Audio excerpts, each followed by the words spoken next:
Hello friends, it's Lisa, and welcome to what is my favorite video to film every single year, and that is my favorite books of the year video. So we're going to be chatting about all of the books that were my favorite reads of 2023. We have some 2023 releases, we have some backlisted titles, and I'm just so excited to gush about the books that I loved this year. Unfortunately, this year was definitely not my best reading year. In years past, when I've done these videos, I have like a top 10, which I do again this year, and they're all 5 stars. And then I have an honorable mention section, which again, I do have this year.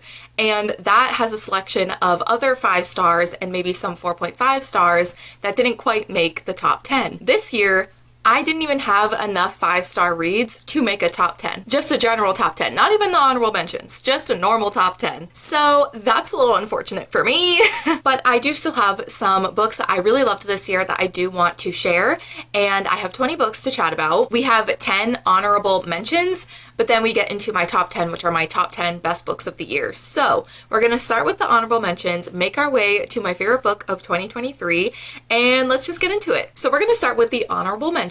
And because I have so many books I want to talk about in this video, we're just going to kind of go through these honorable mentions pretty quickly. I'm not going to give a description or too many thoughts. I just want to like acknowledge them and say that they were also favorites of the year, and I didn't want to create this video without at least mentioning them. So the first honorable mention, the book that's coming in at number 20 in my favorite books of 2023 is Legendborn by Tracy Deonn. And what's funny is this is actually a reread, which also I think goes to show that I didn't have a great reading year. If I'm starting to count rereads as favorite books of the year, yeah, it's been a little bit of a rough year. I don't normally include rereads in favorite books of the year videos, but I wanted to include this one because the first time I read it a couple years ago, I was definitely not giving it my fullest attention. I was very distracted by things happening in my life, and I just feel like there was so much more potential for this book and like my enjoyment of this book. So that's why I did a reread of it this year, and I thoroughly enjoyed my reread. I definitely liked it more this time around than I did the first time. But this book, it has magic, it has secret societies, it has multiple magic systems really that are both really interesting to learn about, and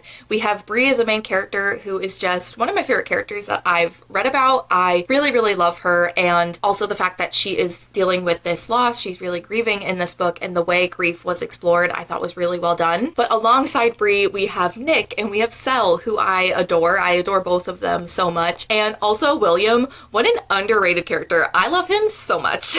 I'm just so excited to see where the series goes. I have yet to pick up the sequel Bloodmarked, which is why I partially reread this. I wanted to reread this, then go into the sequel, which I still haven't done. But I'm just really excited to see where the rest of the series goes in that sequel and what this book is leading up to, because there's definitely like this impending war that's happening throughout this book, and I'm just excited to see what happens with that. I love that I said I wasn't going to talk too much about each of these books, and here I am babbling about Legendborn, the first book I have to mention. This is going to take a while. But coming in at number 19, my next honorable mention is On the Come Up by Angie Thomas. I feel like whenever I read an Angie Thomas book, it ends up in my favorite books of the year video. I just love her books. But this is a book where you're following another character named Bree. Weird.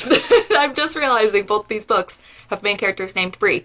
Anyway, we have Bree, who wants to become a famous rapper, and a video of her rapping ends up going viral. And that gives her the opportunity to make this rap career happen, and she is kind of desperate to make it work so that she can help with her family's needs and make things easier for them. Again, with most Angie Thomas's books, I feel like they're very character-driven. There isn't a whole lot of plot, but I did find the whole like video of her going viral and how she handled that I thought was really interesting. And also, again, I think we're dealing with grief and loss in this book, and again, also really great side characters. There was even like a little romance in this, which I didn't really anticipate, but really loved reading about as well.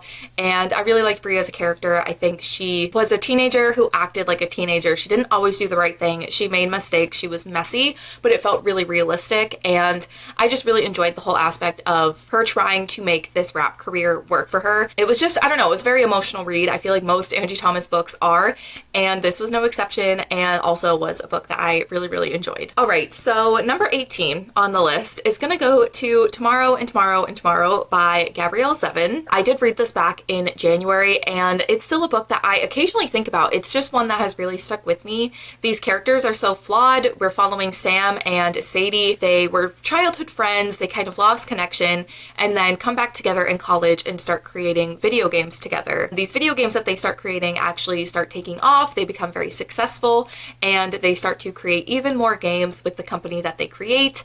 And it's really just like about the characters. I feel like, again, this is a very character-driven book. I feel like that's going to be a common theme throughout all of these books that I'm about to mention. But yeah, you really just see them go through various relationships and their own relationship being challenged and the things that they feel and experience towards each other and with each other. I feel like the description of this book actually summarizes it really well. Well, the very beginning says that it's two friends, often in love but never lovers, come together as creative partners in the world of video game design, where success brings them fame, joy, tragedy, duplicity, and ultimately a kind of immortality. And then the bottom of it also says it's a novel that examines the multifarious nature of identity, disability, failure, the redemptive possibilities in play, and above all, our need to connect, to be loved, and to love.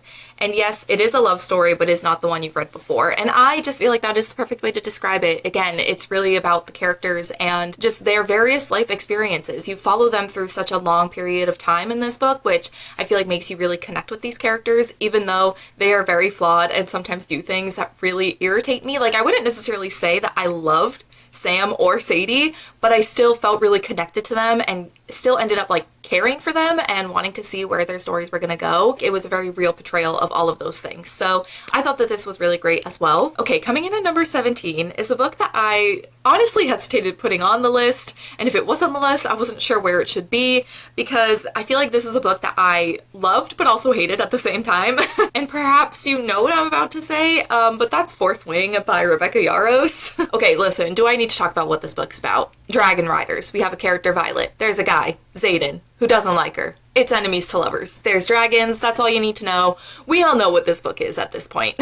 And the reason I've been so hesitant is because, like I said, I just feel like sometimes I think about this book and I'm like, wow, it did all of these things that I didn't like. But at the same time, while I was reading it, I was having a great time. Like, is the writing good? No. Is the world building done well? No. And there's just a lot of things that need to be explained in this book that were just not explained well, or not explained at all, or explained at weird times. The pacing was sometimes off. There definitely were things while I was reading this where I was like, what are we doing? Like, I had questions. However, I also had fun, and I liked the dragon aspect. I liked the romance. Like, it was just one of those books where I was able to just kind of like turn off my brain and have a good time. I do feel like, though, with time, this book has sort of lost a little bit of its shine for me, but in the moment, I had such a good time reading this. I thought the romance was fun. Like I said, the dragons were great. I did have a really good time. It was so fun to be swept up into this world, and it was a book that I just felt lost in. It was one that I read so quickly because every time I picked it up, I just got so sucked into the world. Even though I knew in the back of my head I had these issues, I wasn't really thinking about it because I was so caught up in what was happening. And yeah, I don't know. I had a good time with it. Do I think I'm gonna have a good time with the sequel? I don't know, but I had fun with Fourth Wing in the moment, so I feel like I had to at least mention it in this video. So next up, coming in at number 16, we have Our Violent Ends by Chloe Gong. This is the sequel to These Violent Delights, which, whatever year I read it, either 2020 or 2021, that was also a favorite of that year, so this was no different. I just absolutely love the characters. I do feel like this is a duology where you do have to care about the characters and feel invested in them, because I feel like especially this book too focuses a lot on the characters and their development and the romantic relationships and the angst within all of that. And so if you do care about the characters and you do care about the angsty romantic tension and drama, I think you will enjoy this duology, which is what I loved about it, because this is also a Romeo and Juliet retelling. So going into this final book in this duology, knowing it's a Romeo and Juliet retelling had me very stressed and provided a lot of angst. And at the beginning of the book, we have Roma and Juliet, the main characters in this duology, not on great terms. And I feel like there's a lot of secrets, a lot of things being hidden, a lot of drama, a lot of tension. And the first couple of chapters of this book, are just like, it instantly sucks you in because these characters are already like arguing and fighting with one another, and I just loved seeing their relationship evolve throughout this duology and specifically this book. I also love a lot of the other side characters, especially Benedict and Marshall. I love them so much, so it was fun to read about them again. This was just a book, like, going into it, I was like, I don't know if I'm gonna love this as much as these Violent Delights. It's been a couple years since I read it. I don't know if I'm gonna feel the same, but it was a book that just instantly, like, brought back all of those emotions and feelings that I had towards the first book, and I was just immediately sucked in and ready to be back with these characters. And we went through a journey. I cried quite a bit reading this book, but I did really like it, and I found it a satisfying ending, which sometimes I feel like can be difficult. Sometimes the final books in series or duologies or whatever it may be can be disappointing, and this one did not disappoint. All right, at number 15, we have Only When It's Us by Chloe Leese. I think something Chloe Leese does really well is pull at your heartstrings, make you emotional, make you feel invested in what these characters are going through so that when they're facing any struggles, you feel so deeply for them, but also balancing that with fun, romantic moments and the banter. She writes banter so well. I just loved the dynamic between these two main characters. Both Willa and Ryder had their own kind of struggles and things that they were going through on their own, and I found both of those to be quite impactful to read about, especially the hard of hearing rep in this book. I know Chloe Leese has taken a lot of like reviewers' feedback and has like updated the book as well to be more like accurate representation, but I just don't even know if I've read a book with a character that's hard of hearing, so to read that and see that representation I thought was really great. But we do see Ryder kind of struggle with that because that's something that happened to him later in life, so he's trying to adjust to this new reality. And we also have Willa, whose mom has cancer and is very sick, so I would definitely look into the trigger warnings for this book just because of the emotional things that this book covers. But to me, I found it really impactful. As always, just the different rep that Chloe Leese includes in her books I think is so great, and also just like their romance. It was so good. The fact that they really didn't like each other at first and then grew to love each other. We love a rivals to lovers sort of story. Again, the banter, the other side characters, Willa's relationship with Ryder's roommates I thought was really fun. Like, everything about it was just so much fun, and I'm so excited to continue on with this series. All right, it's gonna be like romance hour for a little bit with these next few mentions. The next book I have to mention, number 14, is that where we're at, is Heartless by Elsie Silver. So this is a part of the Chestnut Springs series, which are like yeehaw cowboy romances, and I've read the first 3 this year. The 4th and 5th ones came out this year and I still need to read them, but the first 3 I really enjoyed. I just love the cowboy yeehaw vibes, I guess. I don't know, we have this family who live on this ranch. We follow like different characters who kind of know them or are family members related to them, and they kind of all each have their own book. And in this particular book, we're following Cade Eaton, who I think is the oldest Eaton brother, and we have Willa, another Willa. There's a lot of name confusion happening in my brain. I'm like, am I talking about the right book? Because I keep having characters with the same names. But anyway, we have Willa, who is actually the best friend of the girl we're following in the first book in this series. This is the second book, right? Yes, this is the second book in the Chestnut Springs series. So Summer, the girl from the first book in this series, her best friend is Willa, and is kind of how these two end up being brought together. Willa becomes the nanny for Cade because Cade has a son. I don't remember the age of him, but just so good. So good. Everything about it. Perfect. One of my favorite aspects of this book is the kind of family dynamic that grows between Cade and Willa and Cade's son. I just really thought that those moments were really special. I thought Willa's relationship with Cade's son was really precious. But on top of that, it was just a fun ride. I don't know, these books are just so fun. I just love the whole like ranch vibes and the cowboy vibes. The first one is following a bull rider. Like, it's just so fun, and I'm so excited again to continue on with this series. Like I said, I need to read the 4th and 5th ones, but those are the last books in the series that I never really wanted to end, so I'm gonna put that off as long as possible. But Heartless was definitely like the standout of what I've read from the series so far. All right, next we have number 13, which is going to The Fiancé Farce by Alexandria Bellfleur, which is funny that it's number 13. Taylor Swift loves the number 13, and I read this for a Taylor Swift themed video. How did that happen? I really did not plan this. This was not intentional. I don't know, Taylor Swift, her influence. it's everywhere. But this is a sapphic romance book. We're following Gemma and Tansy, who make up this arrangement to fake date. They both have things that can get out of it, and I just love the fake dating trope, so I just love reading about it, especially when it's done well. I feel like the setup for the fake dating in this book actually made a lot of sense, which is something that doesn't always happen with fake dating. Sometimes it's like, I don't understand why characters would be faking a relationship, but in this, it really made a lot of sense. It was a little bit out there and a bit silly, but it still made sense, and I just really enjoyed this book. It was so much fun to read. Okay, we switched to the phone, so I need to adjust where I'm looking. I'm very confused. Basically, my camera battery died. We're gonna run out of daylight. It gets dark very early nowadays, so we just need to keep filming. So I hope you don't mind the change in quality. Anyways, with the fiance farce, again, like I was saying, I just really love these characters, and something about fake dating, seeing characters go from like pretending to be in a relationship and seeing the subtle ways their relationship starts to change, how they start to actually care for one another. And I just really enjoyed watching that arc with these two characters specifically, especially the way that they communicated with one another, the way they helped one another through a lot of the things that they were going through. Both of them are kind of dealing with some different struggles with their families, and I feel like the way that they were able to help each other through that and also give each other the confidence to handle those things, I thought was really well done, really beautiful. Again, the banter was also top notch. I feel like that's another thing that is really important to me when it comes to romance. If we're gonna have a silly little rom-com, the banter actually has to be good. It has to be funny, and it was to me in this book, and I just loved it so much. I'm so excited to read more from this author, especially because they have a new book coming out in 2024, and the man on the cover is Steve Harrington. You can't tell me I'm wrong because it's him. I'm convinced, and so that makes me even more excited to pick that up. And continuing on that romance trend, like I said, we had a lot of romances to talk about all at once. And the next one I want to mention, number 12, is Part of Your World by Abby Jimenez. I'm so happy I finally picked this up. I feel like I've been hearing people talk about this book for quite a while, and I feel like it's just one of those romance books that, like, I see someone read it and they love it. I don't really feel like I've seen a whole lot of negative reviews for this book, so that made me really excited to pick it up, get into it, and I'm right there with everybody. I also loved it. Our two main characters in this book, Alexis and Daniel, are both very different. Alexis is she lives in a city, I believe. She's a doctor, and she comes from a very, like, wealthy family who have a lot of expectations for her.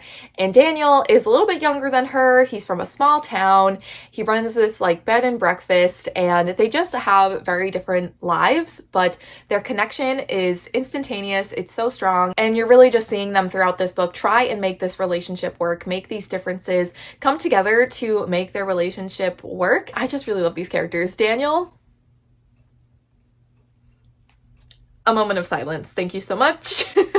I absolutely loved him, and I also really liked Alexis as well. Regardless of what specifically she was going through, you know, she was a doctor. She worked at this hospital that her family's had this legacy at for years. I think they all become these, like, really well-known surgeons, and they kind of have set this legacy at this hospital, and Alexis doesn't want to do that. She doesn't really want to follow in the footsteps of the people in her family that have come before her, even though that is the expectation that her parents are setting on her. There's a lot of pressure there. There's also this guy that she was with, and he works at the hospital as well, and her parents want her to be with him, but she doesn't like him. He's not very good to her, and Daniel kind of proves that she is worthy of so much more. Whether Alexis and her specific situation is what you're going through, probably not, but I think a lot of people can relate to expectations being put upon you, whether that's from other people or yourself, and things that are expected of you and things that you feel like you should be doing, but feeling like maybe your path is something different and maybe you should be doing something else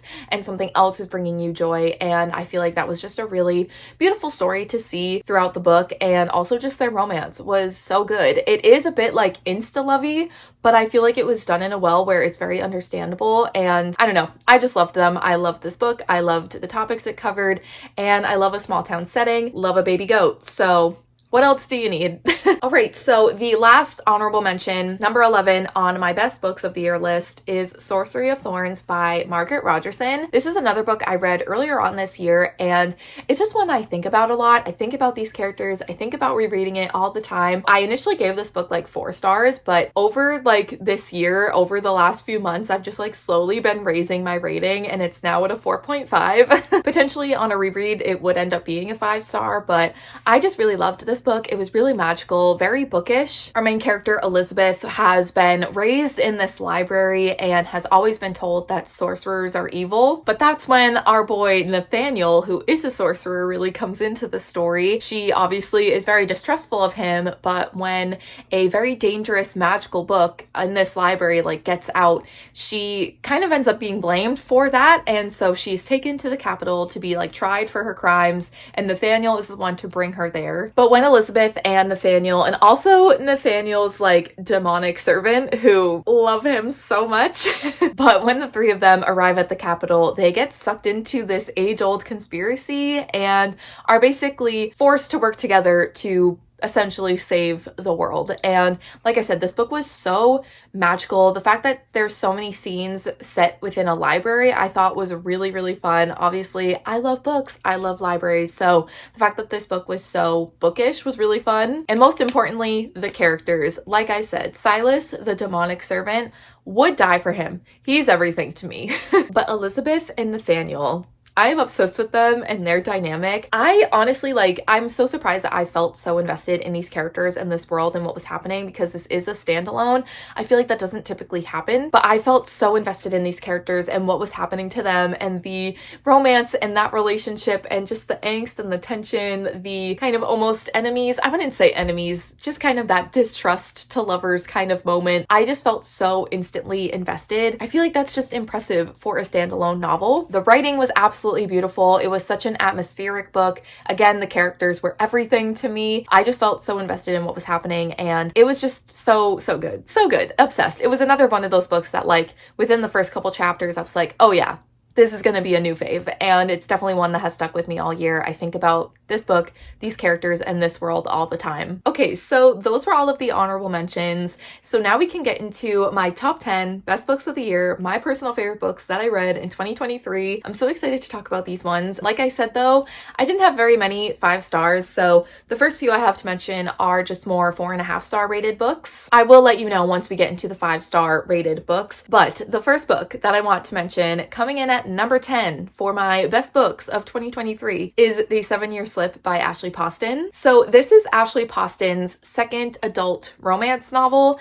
and I loved The Dead Romantics last year, one of my favorite books of last year, and so I was so excited to get into a new release from her in the same kind of age range and genre, because I think she did it so well with The Dead Romantics. And something I love about both of these books is the fact that they have a bit of a magical element. So this book, you're following Clementine, who moves into her late aunt's apartment, and her aunt had always told her about these magical stories that happened within this apartment. This book is following Clementine experiencing one of those magical moments. She ends up coming home from work and finds this strange man in her kitchen. And it turns out that this man is from 7 years in the past. He is in this apartment from 7 years ago. So she's 7 years in his future. Does that make sense? So the fact that Clementine and this mysterious man in the apartment are from very different timelines makes their relationship a little bit complicated, but they can't help but fall for each other anyways. I just loved this so much. Once again, a book that deals very heavily with loss and grief, like The Dead Romantics, but I think is done so well and is so emotional, but also very impactful. Just reading books about grief just always hit and just always make me very emotional, and I think the way Ashley Poston writes about it is so moving and just really pulls at my heartstrings, and I just love the characters as well. I loved this romance, and I loved the way that this story went as well, because what I just said is really all you get from the description, so I don't want to say too much, but I just didn't expect certain things to be revealed, certain characters to come into the book when they did. I just found it really interesting the way that she crafted this relationship between Clementine and this mysterious man. I just love the bit of magic that she keeps including in all of these adult romances. I think it makes it really unique and really fun, and I think her next book also has a bit of magic as well. I just think it's so fun and makes the story really unique. And Ashley Poston and her banter, her humor, again, just really works for me, and I think is such a good balance with the more emotional, heavier things that these characters may be dealing with. I feel like the banter and the comedic aspect of this book, I think, really balances these things out. And then of course we have the romance, and again, I don't want to say too much about it because there's not a lot that this description gives you, and I don't want to spoil anything for anybody, but I just love the way that it was done. I loved the way that it was paced. I loved these little moments that these characters had, and especially like when you have a character that's 7 years in the past and these moments between them are only happening within this apartment. It was just like such a cozy setting, and I don't know, something about this book just really worked. It really worked for me. I love these characters, loved the romance, loved the more emotional things that it included, and the balance of that with the more lighthearted, romantic, funny moments as well. I just think Ashley Poston does such a good job of balancing all of those things, and just love the little pinch of magic that she also includes in all of her books. So coming in at number 9, it is actually another romance, but it's a historical romance this time. We're switching it up slightly, and that is A Lady for a Duke by Alexis Hall. In this book, you're following Viola Carroll, who, when she is presumed dead at Waterloo, she takes that as an opportunity to live as herself. She is a trans woman, so she is able to finally live as her true self. But with that, she loses her title, her money, and all of her like connections. There's only a few people in her life, a few close family members that know that she is who she is. And so because of this, she's also lost her connection with her best friend, Justin. And after a few years after the war, she ends up reconnecting with him. Their families end up connecting. Justin does not know that Viola is the best friend that he lost in the war. And so Viola is really struggling with figuring out how to tell him, and we just really see the two of them reconnect. We see that Justin has really been struggling with the loss of his best friend. He's really grieving this loss. So Viola really wants to help Justin become closer to what he used to be like. And of course, then there's some romantic feelings that begin between them, but obviously there's tension because of their history. Viola knows, but he doesn't know. But this book was so good.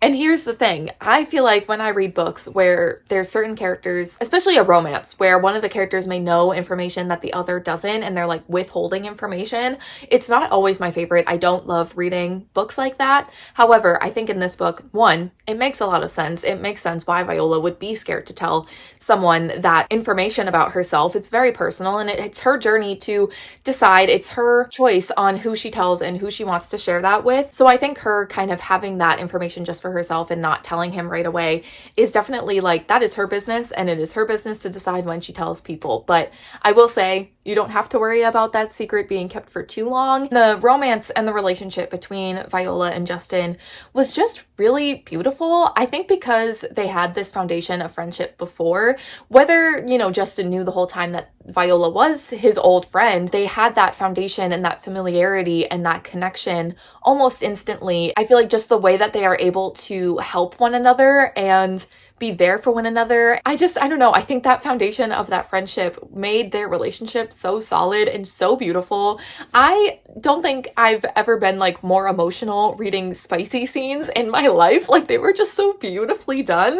This book was just super romantic and super emotional, but so well done. And again, I think the more emotional things were balanced really well with the lighthearted romantic moments, and also, again, the humor. So good, so good. So I definitely need to read more from Alexis Hall. I do have a book by him on my Kindle, Mortal Follies or whatever it's called. I'm not sure, but I need to read that. I need to read more from this author, and I really hope that they write more in this like world, I guess, or with these characters, because there's definitely some side characters that could get their own books, and I would love to read that because I love these characters. I loved the romance. So emotional, beautiful, romantic, and just like the gestures, and also just like the acceptance from Justin was really like, I don't know, it was just really nice to read. It was so good. If you're looking to get into historical romance, this is a great start. I feel like this is just a great recommendation. I loved it so much. Okay, coming in at number 8, probably one of my most unhinged picks in this list, but I loved this book so much. It was so much fun, and that is That Time I Got Drunk and Saved a Demon by Kimberly Lemming. Oh my god, this book was so much fun.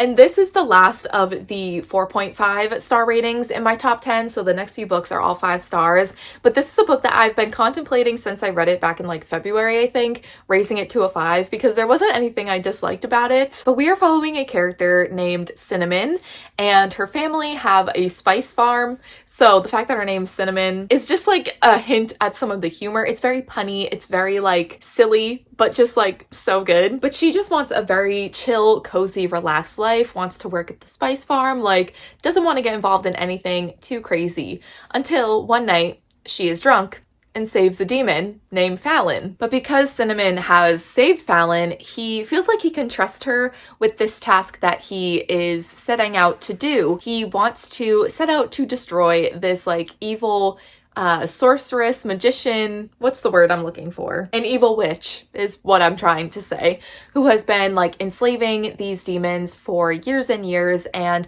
has been kind of the reason why humans are so scared of demons in the first place. They're not all actually as bad as they are made out to be. It is this evil witch that's kind of making the demons take the blame for a lot of her actions. So the two of them set out on this journey to stop this evil witch, stop the demons from being enslaved, and it is just so much fun. This, I really didn't know what I was getting into. I knew it was like a smutty romance and that's kind of all I knew, but surprisingly, a good amount of plot and like a solid plot, solid world building. I really enjoyed that aspect because I thought them trying to stop this evil witch was going to be like, yeah, that's the plot, but it's not really going to be the focus at all. But you do really see them go on this journey together, which I also love a book that has a journey. I love, you know, finding places to stay and coming across people that can help them on their journey. And just like that whole journey aspect of the story, I really liked the plot of them trying to stop this evil witch. It felt really thought out. I think I just went into it expecting that to be kind of like, yeah, that's the plot, but here's the smutty romance that this book was promising, which it does deliver on that. So don't even worry. Yes, there is a plot, but there's also a good amount of that as well. But yeah, this was just a book that I thoroughly had so much fun with start to finish. I loved the characters, loved the romance, loved the world, loved what it was setting up for the rest of the books in the series, because we do follow some other characters that we get introduced to in this book and their kind of romance and relationship, and it just makes me excited to see where it's going to go and what else we're going to get up to in this world. But also the romances are so fun, and yeah, I just really enjoyed it. I think it does get categorized as a cozy fantasy, but it is very heavy on the romance. So if you're interested in that, I definitely would recommend. It's just really fun. I didn't expect to like it as much as I did, and I was pleasantly surprised. It was just so much fun. Just such a fun read start to finish. All right, switching gears a little bit, coming in at number 7 is Crying in H Mart by Michelle Zauner. This memoir is really detailing Michelle's life growing up and eventually her mom being diagnosed with cancer and being sick. Throughout the book, you see Michelle kind of detailing stories from her childhood and eventually her mom getting sick, but then also like experiencing that loss, what that was like, and kind of how she dealt with it afterwards. You kind of go through that whole journey with her, and I really loved this. I thought it was so moving and emotional. The writing was incredible, which I feel like I kind of anticipated the writing to be good considering Michelle Zauner is in a band. She writes music, so I expected the writing to be good, and it was. But obviously this memoir very much details what it's like to witness someone you love go through this and to become this sick, and also to deal with that loss and, you know, grief, and all of that is heavily discussed, and I just thought was really beautifully put.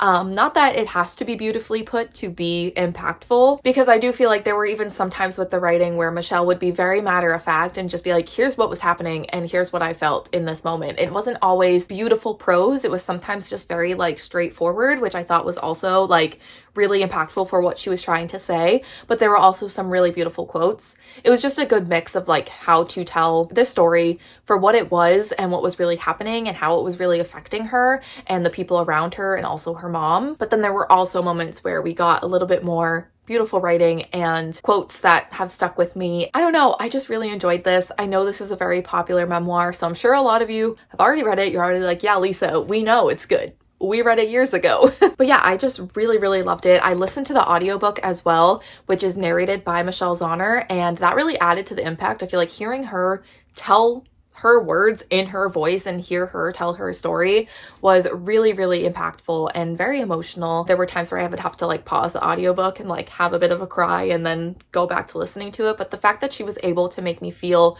so much and just be so moved by what she was saying, I think is obviously the mark of a good writer, and I don't know. I think her story is something that will resonate with a lot of people. I think even in some aspects, I could find things that I've experienced within Michelle's story, and just a beautiful, beautiful way of Michelle telling the story of her mom and also her experience with losing her mom. And I think I did say that this is when the 5-star ratings were starting, so Crying in H Mart was a 5-star read, and from everything else onward, we're all 5 stars. Next up, we have a YA contemporary, which is actually kind of surprising. I don't really read much YA contemporaries, so the fact that one is making it to my favorites of the year, it was one of my few 5 stars this year, and is also making it pretty high up on the list. It's just very surprising.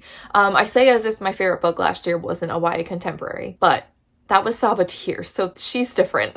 But anyway, the 5-star contemporary that made it to my favorite list this year is Excuse Me While I Ugly Cry by Joya Goffney. So this book, you're following Quinn, who writes all of these lists. It's something as simple as to-do lists, but also lists of like people she wants to kiss, things she wants to do before she graduates high school, things like that. One day she ends up losing the notebook with all of her lists, and someone anonymously starts posting these lists online and start blackmailing her, saying, you know, you need to do the list of the 7 things that you fear the most. You have to do all of those things, or we will publish all of your lists in your entire notebook. We will publish the whole journal. So Quinn kind of desperately and reluctantly teams up with Carter, who is the last known person to have had her journal, and the two of them start to work together to check things off of her list so that she can get her journal back and also try to figure out who might have it. And I just love a list in a book. I think it's really fun to see all of the things that they have to do, all of the things that they have to check off, and see them go through those different things in the chapters and experience those things, the good things, the bad things. And I don't know, I love a list. But I think like the standout moment of this book for me is again the romance, which again wasn't expecting to get this invested in a YA contemporary and a romance within a YA contemporary, but I did. I absolutely loved Quinn and Carter so much. It was so much fun to see them work through Quinn's list together and see how those situations kind of brought them together. And of course, once again, they start off not on the right foot. They start off not really vibing with one another. So I love it when we have characters who kind of reluctantly team up, don't really like each other, who grow very fond of one another. I just love that trope. I don't know what it is, because I feel like enemies to lovers, enemies gets thrown around too easily these days. But I really loved that dynamic. And again, I feel like I saw a lot of myself in Quinn as well. And I just feel like this is the type of YA contemporary that I also would have loved when I was more so in the YA age range. I also love that there's like this group of friends that Quinn and Carter kind of get roped into helping Quinn complete this list. I really love that dynamic. I love a friendship group in a book generally, but I just really loved the kind of friendship dynamics that were developed throughout this book. And also this book did have some more emotional moments as well. I think that's the thing. If I'm gonna read a YA contemporary, I want it to make me feel all of the things. I want to feel happy. I want to be invested in a romance if there is one, but I also want to have those more emotional, hard-hitting, tugging on your heartstrings moments. And Quinn and her relationship with her grandmother, who her grandmother I think is quite sick in this book, and just seeing that struggle and how Quinn like really struggles to go and visit her grandmother because she knows she's sick. I think that aspect added a lot more of the emotional parts of this book, and I just also really enjoyed that exploration. And basically just any scene with Quinn's grandmother, or just like Quinn even thinking about her, because I don't know if it was said exactly what her grandmother had, but I think she was like starting to lose her memory, and Quinn was like scared of her grandmother forgetting who she was. So every time they even thought about her grandmother, it would just make me cry. This book kept making me sob. Even the more like happier, lighthearted, cute moments also had me in tears. This book just like, I don't know. It just hit me in all the right places. It was so, so cute, and definitely a favorite of the year. All right, friends, we've made it to the top 5. I've also been sitting on this floor filming for like 2 hours, so we're gonna speed things up. We're gonna keep things moving. Coming in at number 5, I have Honey and Spice by Bolu Babalola. It's also hard to talk about books I read so early on in the year. The second half of the year, I kind of flopped. Like, not a lot of these favorite books came in the second half of the year. But this, I think technically is like a new adult romance. It feels like it's within that kind of age range because we are following characters in college. So we have a main character named Kiki who has this radio show, and a bunch of the women on her college campus kind of listen in because she is helping them with relationship problems. She's kind of giving her advice. When a bunch of girls on campus keep calling in about this one particular guy, she kind of makes this announcement to make everyone stay away from him. You know, advise everyone to stay away.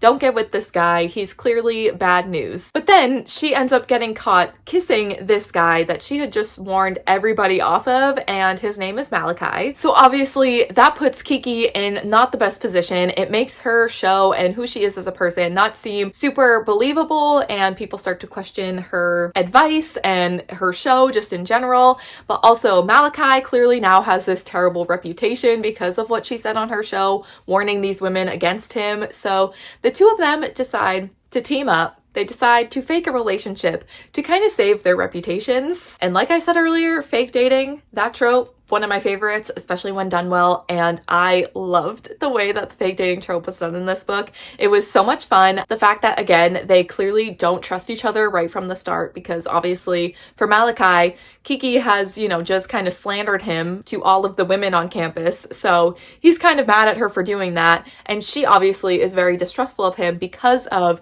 how many hearts he's broken already. But obviously because they're faking this relationship, they start to get to know each other. They spend a lot of time together. I just loved it so much. I loved all of the scenes of them getting to know each other. There were so many like small moments. I feel like that's something that I love in a romance book. The big gestures, those types of things are fun to read about, and there definitely are some big gestures in this book. However, I feel like I even more so appreciate the smaller moments, and like the moments where they were just like talking on the phone and talking about their interests. And there's a specific thing that Kiki is obsessed with. I think it's a book series, and he like reads the book series for her, and I'm like, oh my god, dream man.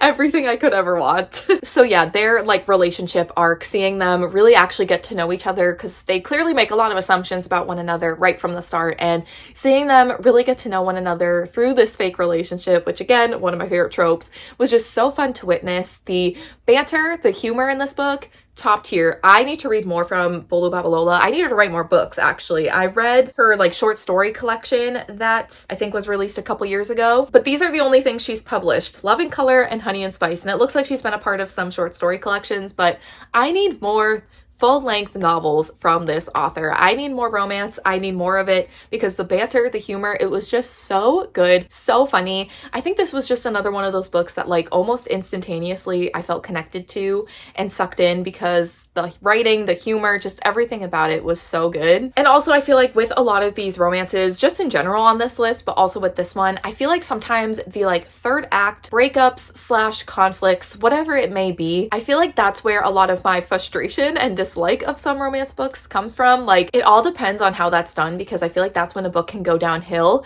But I feel like this was a perfect example of the third act and that kind of conflict, and the things that they were struggling with on their own, and the way that that arose in their relationship and how that caused a problem for it. Like, I feel like it was really realistic. I think it made a lot of sense. So yeah, I really enjoyed this. I, again, read this really early on in the year. I think I read it back in February. So a lot of my memories on this book are a bit fuzzy, but I do remember loving it. And the fact that I am able to remember the joy it brought me and all of these things, even though it's been so long since I read it, I think just shows how much it has stuck with me and how much I love it. So moving on to number 4 on the list, this is actually a super recent read, and the idea of liking something I've read recently is just so wacky. What a foreign concept. Coming in at number 4 is Legends and Lattes by Travis Baldree. I finally read it. I've been talking about reading it all year.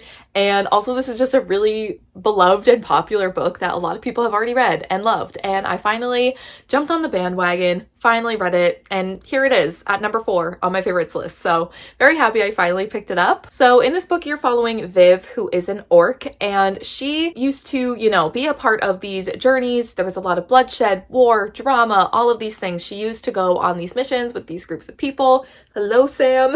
But she finally is kind of sick of the bloodshed and going on these journeys and just constantly being in battle and doing all of that. So she decides to settle down in this small little town and open up a coffee shop. But the thing is that coffee doesn't really exist in this small little village. No one really knows what it is. So she is kind of going through the struggles of opening up her coffee shop, getting customers, getting people to be interested in drinking coffee, something they don't even know what it is, while also facing the struggles of people not wanting this coffee shop to be successful for certain reasons. But you're really just following Viv as she opens up this coffee shop, gets to know people in this village, gets people to start working for her, this community, and these friendships, this like found family that she grows. And I love this so much. I feel like this is a book that was made for me. It's just so cozy and atmospheric, and obviously the coffee shop setting was perfect. It was so much fun to be in this coffee shop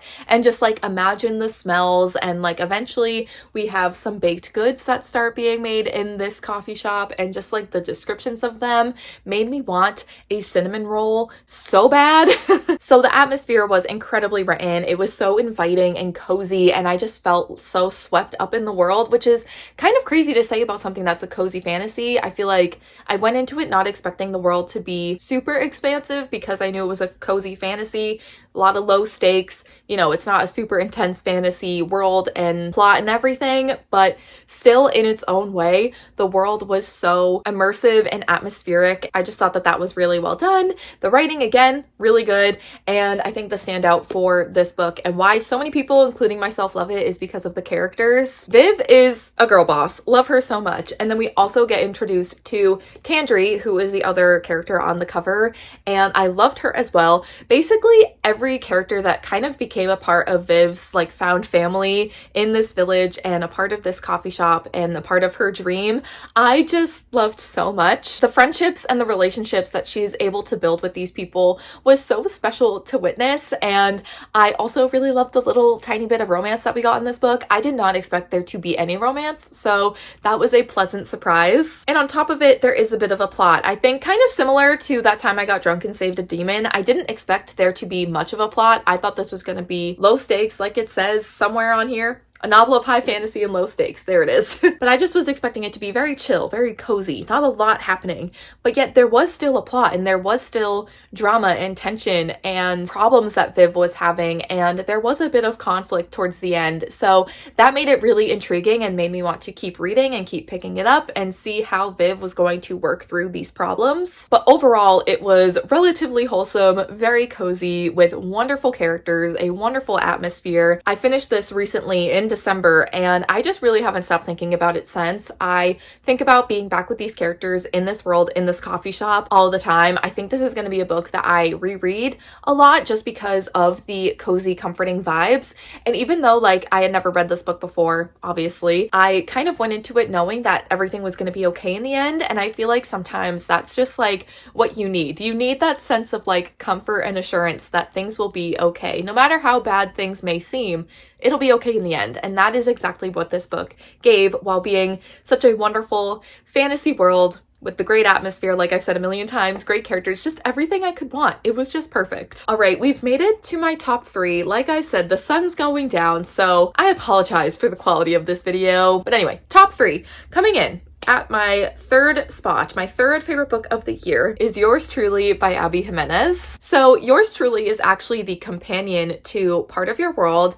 We are following different characters, but it's set like in the same world, and our main character, Brianna, is best friends with Alexis from the first book. And Brianna also works at the same hospital that Alexis does in the first book, and we see her kind of have this rocky start with this man named Jacob, because Jacob has recently transferred over to this hospital. He's recently started working there, and Brianna thinks that he is a threat to this promotion that she has been wanting to get for so long and has basically been like guaranteed to get, but he now is kind of a threat to that. So instantly she doesn't really like him because of that. And also their like first interaction with one another does not go over well. Jacob has anxiety, and so sometimes he can kind of come across in a certain way or just doesn't explain himself well, and Brianna kind of takes that and interprets that in a certain way. Plus she already doesn't like him, so she was ready to just be mad at him no matter what. But because of the terrible first impressions and first interactions with one another,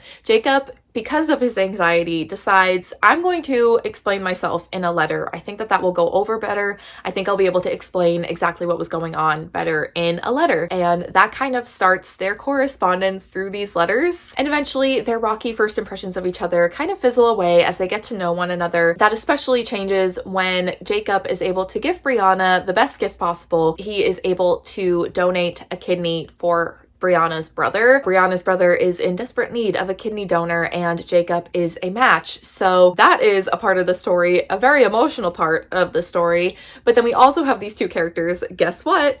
They fake date because Jacob has recently gotten out of a relationship and his ex-girlfriend is now dating Jacob's brother. So the whole family's kind of mad at the brother and the girlfriend for doing this to Jacob, and Jacob feels guilty that their family is so mad at Jacob's brother for doing this. So he creates this fake girlfriend. The family assumes the fake girlfriend is Brianna, and Brianna agrees to fake date him so that his family will stop giving him a hard time and giving his brother a hard time. So again, fake dating trope. We love a common theme. I just love that trope so much.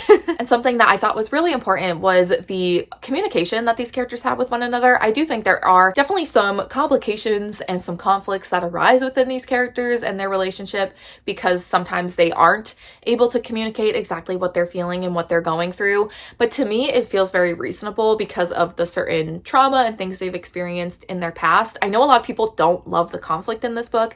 I, however, didn't mind it because I think it felt realistic for who the characters were. But even though they weren't always great at communicating, a good amount of the book, like, they are really great at communicating. And I think that that was something that was so important, especially with this like fake dating arrangement and the fact that Jacob is going to donate a kidney for Brianna's brother. They kind of made it clear, like, that's not why they're fake dating. She's not agreeing just because of that. They kind of have this conversation of, like, obviously donating a kidney and like agreeing to be a fake girlfriend is not on the same level. And I think that open communication about that is really great. And I just think in general, the communication that these two have with one another is really great to see.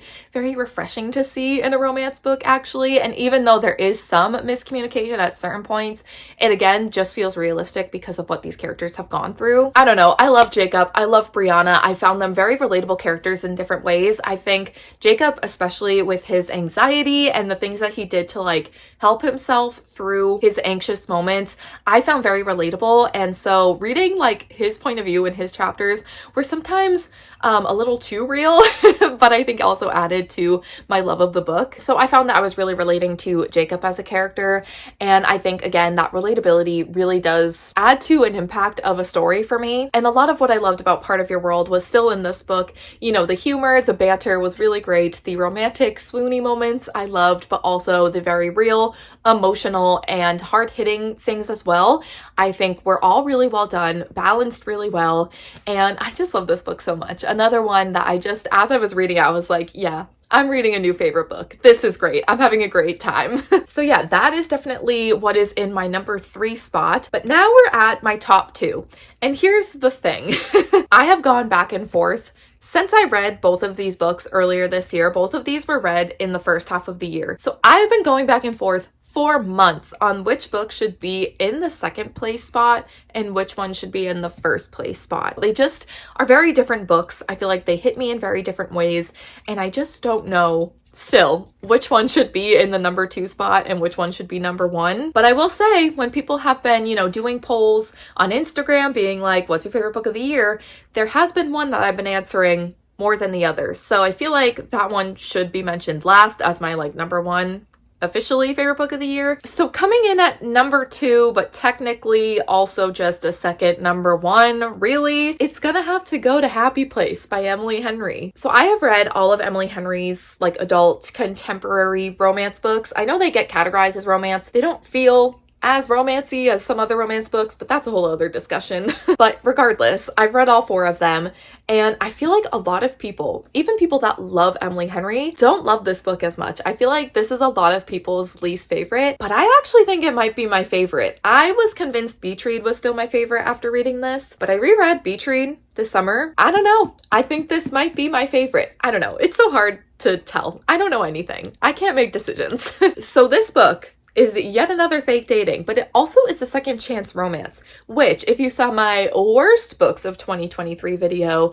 you would know. Second chance romance trope, not a fave, doesn't typically work for me, but something about Emily Henry and the way she wrote it, she did it great. She did it so well. So in this book, we're following Harriet and Wynne, and they had this friend group that they kind of established in college. They're really, really close, and Harriet and Wynne eventually start dating, and their friends are very supportive and very excited for them and assume that they're just going to be together forever. But Harriet and Wynne actually break up, and due to certain reasons, don't end up sharing with their friends that they've broken up. So when this friendship group's annual trip to Maine over the summer comes up, Harriet and Wynne both show up and decide to fake date, pretend that they're still together, pretend that they are still in a relationship for their friend's sake. Because when they get to the house that they normally stay at in Maine, they realize that this is going to be the last summer that they're able to stay in this house. It might be the last summer that they're able to do this trip. So for their friend's sake and just like wanting to keep the peace, they decide to pretend to still be together. So of course, as a fake dating trope stan,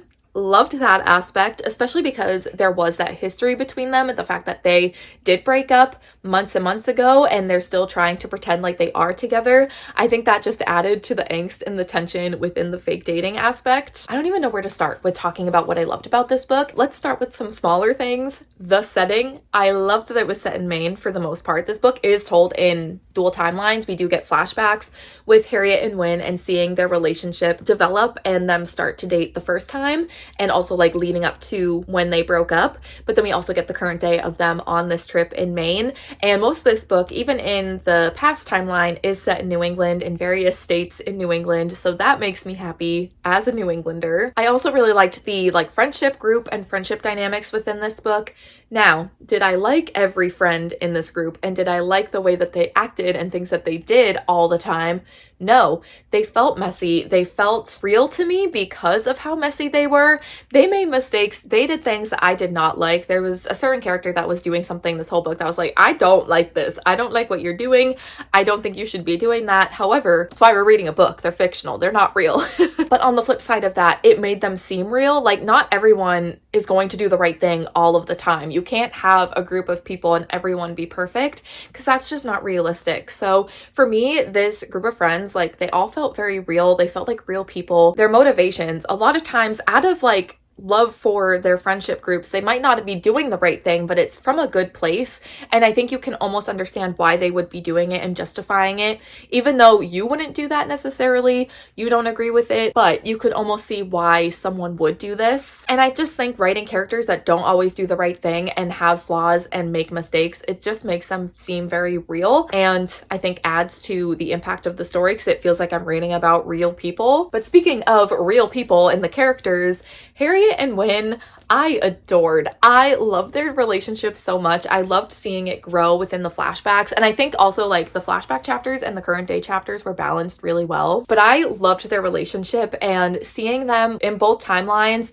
I felt so invested in their relationship and just them as people and wanting the best for them. Specifically Harriet, I felt so seen but also attacked by Harriet. There's no way Emily Henry didn't observe me before writing Harriet. Like, there's just too many similarities.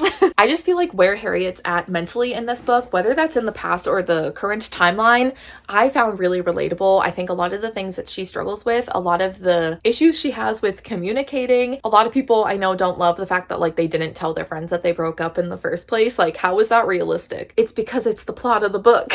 But to me, as someone who is like Harriet and struggles to like open up when they're struggling and when they're going through something, also like doesn't always tell her friends when they're struggling, you know, like I found that relatable. Like, I found it almost understandable in a way. Not that I would hide if I broke up with someone from my friends, like I'd probably tell them, but you wouldn't have the plot of a book if they had told their friends. So in a way, like I found that very understandable, and just like I could see myself doing things in a similar way to Harriet and justifying things in a way that she does. And I don't know, just like her insecurities and her thoughts and her, I don't know, just everything about Harriet. It was just, it's me. She is me, I am her, we are the same. And we also see Win kind of struggle with his mental health in this book, and not only was that important to me, but I could see it being really meaningful and impactful for a lot of other people. So yeah, I think just what these two main characters were going through individually, I found really relatable. And I think, again, like I've said so many times throughout this video, relatability is such, like, I think with characters, because I am a more character-driven reader, if I can relate to them, that just like adds to my love for them and my investment in them and like wanting the best for these characters. So the fact that I was able to like heavily relate to them, I think just added to why I loved this so much. And I don't know, everything about this was so good to me. The actual relationship and the romance as well, and the way it developed in both the past timeline, the very first time they were together, but also how they were handling it in the current timeline, I really loved. There were some very emotional moments. I think this is probably like Emily Henry's most emotional book in my opinion. I mean, Beach Read is also very emotional, but I don't know, just something about the way like mental health and the relationship and all of that was written this time around. It just felt really emotional, and I'm an emotional girly. I'm a sensitive girly, so it impacted me a lot. There's even a get to the airport before they leave scene in this book. Like, what else could you want, you know? Like, it's so good. I feel like I could talk about this for so long. I feel like I have been talking about this book since I read it back in like May, and you all know how I feel about it at this point. I love this book so much. So yeah, definitely one of my favorites of the year. Again, tied for first place, kind of technically, but something had to go in the number 2 spot. So I decided to put Happy Place here, but I did really love this book, and I feel like it's going to be something that I reread a lot, and it's just like, it just means a lot to me. I think when you can relate so much to certain characters, it means so much. It felt like a piece of my soul is in this book. So yeah, for that reason, it definitely moved me a lot, made an impact, and also just like the romance. It's just everything I could want. But now we've made it to my top read of 2023. And again, I feel like if you've been following my channel at all this year, I don't think Happy Place and this book being my top reads of the year is going to surprise any of you. My number 1 favorite book of 2023 is Divine Rivals by Rebecca Ross. Just holding this book is bringing a smile to my face. Like, that's when you know it's a fave. So in this book, you're following Iris and Roman, and they are rivals. They both work at the same newspaper. They both want the same promotion. They write about the same things. So they are often like head to head trying to write things for this paper, and both trying to get ahead and get promotions there. So they really don't get along. And on top of this, there is this war going on with the gods. The humans in this world are going off to fight in this war. They're kind of choosing a god's side that they're on and going and fighting on that god's behalf. Iris is really struggling because her brother has decided to join the fight, join this war. And Iris, after not hearing from her brother for a long time, she really doesn't know where he is, but because of how she's struggling with people at work such as Roman, and also their mom is also struggling with addiction, and she feels like she's, you know, taking on so much responsibility for her family and hasn't heard from her brother in so long. She just needs an outlet to describe what she's going through and describe how she's feeling. So she starts writing these letters addressed to her brother, but with no place to send them, she slips them under her wardrobe, and then they start disappearing. And it turns out that these letters are showing up under the wardrobe of Roman Kit, her rival from the paper. And so the two of them start corresponding, start writing these letters to one another. And this is another instance where one of the characters does figure out who the other one is before the other characters. So there is that bit of a secret there.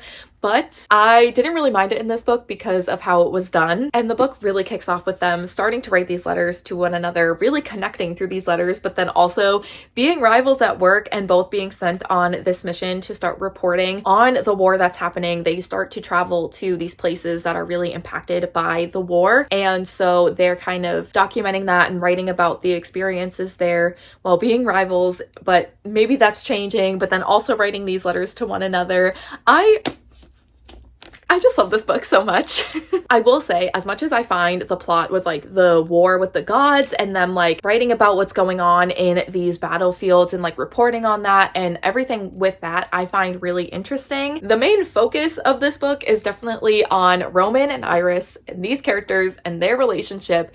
And I love it so much. I love the two of them and their relationship and how it does really evolve from rivals to lovers. Again, just such a fun arc to witness, and it's so good. I don't know what else to say other than it's so good. The relationship arc between Iris and Roman was so beautiful. There were so many stunning, beautiful scenes between the two of them, but also because they have that rivals kind of dynamic at first, there's a lot of funny, like comedic bantery moments between them. And even though a lot of that like banter and bickering starts when they are more so considered rivals, that does kind of stay throughout the whole book. Like there's still banter and they still like mess with each other throughout the whole book, and it's so good. It's so good. How many times have I said this is so good? But yeah, the romance is really what shines about this book and their relationship. And to me, again, as a more character-driven reader, that is what I really connected with and what I loved about this book. But the plot and the more focus on the war that's happening and the more emotional effects because of that war, I found really emotional to read. I think there's some really great characters that you get introduced to that have been impacted by this war, and the connection that Iris and Roman are able to make with them, I really enjoyed. I loved all of the other like side characters, and also just going back to the letters that they're writing with one another, like the letters and what they're writing to each other and the advice that they're offering and the way that they open up to one another. I loved those moments. I loved reading the letters that they wrote to one another. I think that the advice that they were offering and the way that they opened up was so beautiful, and this also just like had the most incredible, beautiful writing. I don't know, this basically to me is just perfect. It has such an intriguing plot, even though it is put on the back burner for the characters and the romance. It's still intriguing and it still like stands up. Like it's not like, oh, the plot isn't as significant or as involved as the characters, so therefore there's no thought put into it. There's thought, and like it's really interesting. It's just definitely there's more of a focus on the characters, but the characters are great. The romance is great. Everything about it, it's great. So yeah, I think I could sit here and gush about why I love this book so much for hours and hours, but like I said, I've been filming for almost 3 hours now, so we gotta wrap it up. It's getting dark. Eventually you're not going to be able to see me. But yeah, Divine Rivals, what an incredible read. And the fact that I loved it this much when I actually I own the book now, but I listened to it on audio initially. And I feel like a lot of times audiobooks don't always have the same impact on me as like if I was reading the actual text in a physical book or as an ebook. So the fact that an audiobook was able to impact me this much, and there were times where I had to like pause the audiobook because there'd be a scene that was either too much, too painful, or too emotional, too beautiful. I'd have to pause it and like do a lap before continuing on. But just the fact that an audiobook, something that doesn't typically impact me to this extent, did impact me this much, so much so that it is my favorite book of the year, I think just goes to show how much I loved this book, these characters, this romance, everything about it. It's just perfect. So I think it is only fitting and only fair that Divine Rivals is my favorite book of 2023. But that is it. Those are my best books of 2023. We had the honorable mentions and my top 10 favorite books of the year. And also thank you once again for bearing with me with the camera changes, the lighting changes. I really just wanted to film this now. It is the 22nd of December. I don't know when I'd be able to film it until the new year, so I just wanted to get this filmed so I could get it out to you all, share my favorite books of the year. So thank you for dealing with all of this and all of the lighting and camera changes. But definitely let me know down below in the comments if we have any favorites in common, if you also loved any of these books, or what your favorite book of 2023 was. I would love to know, and then also like get some recommendations that way. I would love to read some of your favorite books of the year, so definitely let me know what your favorite read of 2023 was. And here's to hoping that 2024 is a better reading year for me and for you if that is something that you need to manifest. Obviously, I had a lot of great books to mention here, but I'm hoping that next year I have so many 5 stars that I struggle to pick a top 10 because there's so many, and not like this year where I didn't have enough 5 stars to make a top 10. So yes, here's to manifesting that 2024 will be our reading year, but that is going to be it for my favorite books of 2023. Thank you all so much for watching, and I will see you in my next one. Bye.